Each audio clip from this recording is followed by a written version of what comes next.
Hollande, pour une fois, vous le reconnaîtrez, sa main n'a pas tremblé. Cette semaine, c'était le grand ménage de printemps.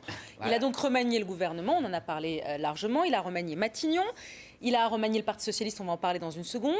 Et il a remanié même l'Élysée, où il a mis, on va voir son image, sa photo, Jean-Pierre Jouyet, le nouveau secrétaire général de l'Élysée, son ami, la promotion Voltaire, on l'a dit, très proche, parmi les proches, puis ils se sont un petit peu séparés au moment de Nicolas Sarkozy quand il est rentré au gouvernement aux affaires européennes. D'ailleurs, un mot très rapidement sur Jouyet à l'Élysée, un commentaire, Nicolas, et ensuite oui.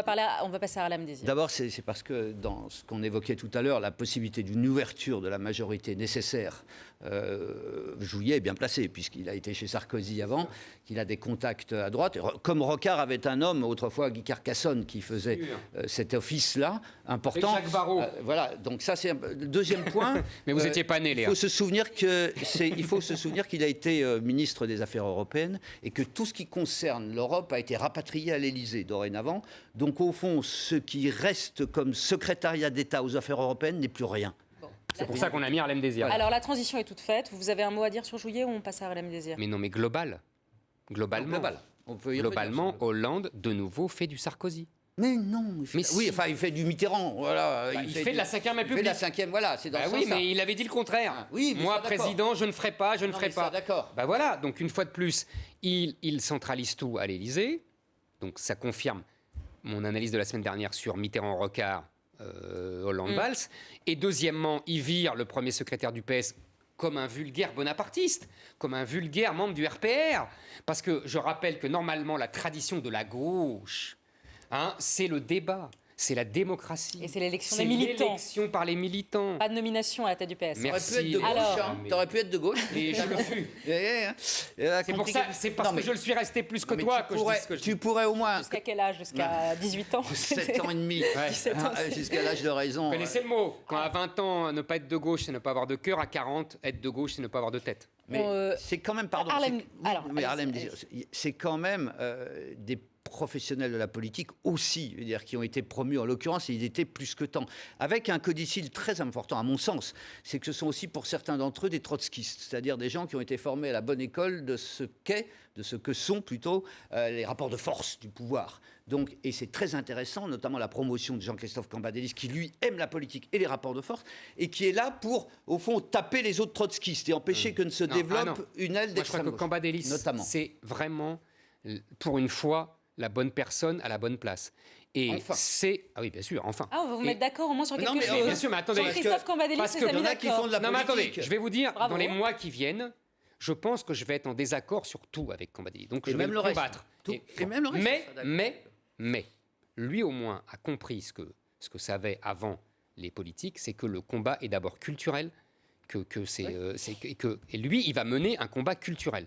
Alors, culturel et européen, pardon, parce qu'il s'est occupé de l'Europe pendant 2 ans, là, et il va mener l'offensive sur le plan national et sur le plan... C'est pour ça que je dis je serai en désaccord avec lui, mais au moins en accord avec lui sur le point sur l'Europe. Il n'est pas ectoplasmique. Harlem Désir. Pardonnez-moi d'y revenir, mais je ne vous partirai pas sans dire un mot d'Harlem Désir, parce que ça fait la polémique du jour. Est-ce que c'est la première faute de Valls? En tout cas, c'est ce que pense la droite qui tirait à boulet rouge sur cette promotion. C'est un double reniement supplémentaire pour François Hollande. Moi, président de la République, je ne nommerai aucune personnalité condamnée par la justice. Et moi, président de la République, je ne désignerai pas le premier secrétaire du Parti socialiste dans mon bureau. Un nouveau reniement. C'est la prime à l'échec, tout le monde comprend bien les choses comme cela. Donc maintenant, vous échouez dans une mission importante, l'animation du Parti socialiste, vous êtes nommé au gouvernement. C'est drôlement moral, hein. J'ai entendu parler, les socialistes, d'exfiltration, c'est eux qui le disent eux-mêmes. C'est accablant pour lui. Tout ceci, très sincèrement, est triste pour la démocratie. Ça donne plutôt envie d'en rire. Alors, face à la montée donc, de la droite, Manuel Valls a été obligé de monter au front lui-même. Il a défendu son choix. Harlem Désir est un atout de par son expérience et son savoir-faire sur l'Europe. Oui, c'est l'avant-dernier des députés français dans l'absentéisme. Pourtant, c'est des professionnels. Et pourtant, c'est des professionnels. Il y a juste Villiers qui a fait pire que lui sur 760 et quelques, qui sont 745 ou 750. Voilà, donc, est-ce que c'est la première faute de Valls ? Moi, je crois non, parce que il y aura plus. Tout le monde pense qu'il n'a pas fait l'affaire au poste de premier secrétaire du Parti socialiste, qu'il a été particulièrement inexistant et c'est un poste très dur, hein, cela étant, et dans le soutien au gouvernement, et dans l'offensive contre la droite, et dans le combat idéologique. Il n'a, contrairement à ce que Éric Zemmour veut nous faire croire, que ce sont les forces du socialisme boboïste qui étaient en présence. Il n'était plus rien, ectoplasmique, et vraiment, il n'a pas existé. SOS Charisme, c'était son surnom, moqueur, méchant, mais ça correspondait tout à fait à ça. Je suis d'accord, mais attendez, je termine. Et donc la promotion, c'est les affaires européennes. Quand on a raté au PS, on a une promotion, on rentre au gouvernement. On vient de dire que c'était plus rien, les affaires européennes. C'est plus assez l'Élysée maintenant, l'Europe et le Parti socialiste. Et je terminerai quand même. La droite, ce qu'on a vu là, et il manquait la meilleure, Nathalie Kosciusko-Morizet, s'indignant de cela, elle-même, il faut se souvenir quand même qu'elle n'a été députée que parce que le pouvoir alors a fait virer un député en place au nom du monarque, hein, pour qu'elle puisse être élue. Non, mais je veux dire, il faut quand même avoir un peu de mémoire ou un peu d'humilité. Voilà. À droite, à gauche, il distribue les coups. Oui, il a raison. Il a raison là-dessus. Il a raison. Bon. Moi, je me souviens de Devedjian, qui a vraiment beaucoup de qualités, mais pas celle d'un chef de parti, et que aussi on a exfiltré, pour reprendre le discours socialiste, dans un ministère pour mettre quelqu'un d'autre à sa place. Pareil pour Xavier Bertrand. Donc ça, c'est un classique de la politique, c'est pas ça qui me choque. Et en plus, le secrétariat des Affaires européennes, je crois qu'il sera le 12e depuis 2002. 13e. Ça sert à rien. Il y a même des pays où ça n'existe pas. 13e en 12 ans. Bon, bah tu vois. Donc tout ça, c'est du baratin. Mais bon, Harlem Désir, je vais pas le dire encore, il était nullissime.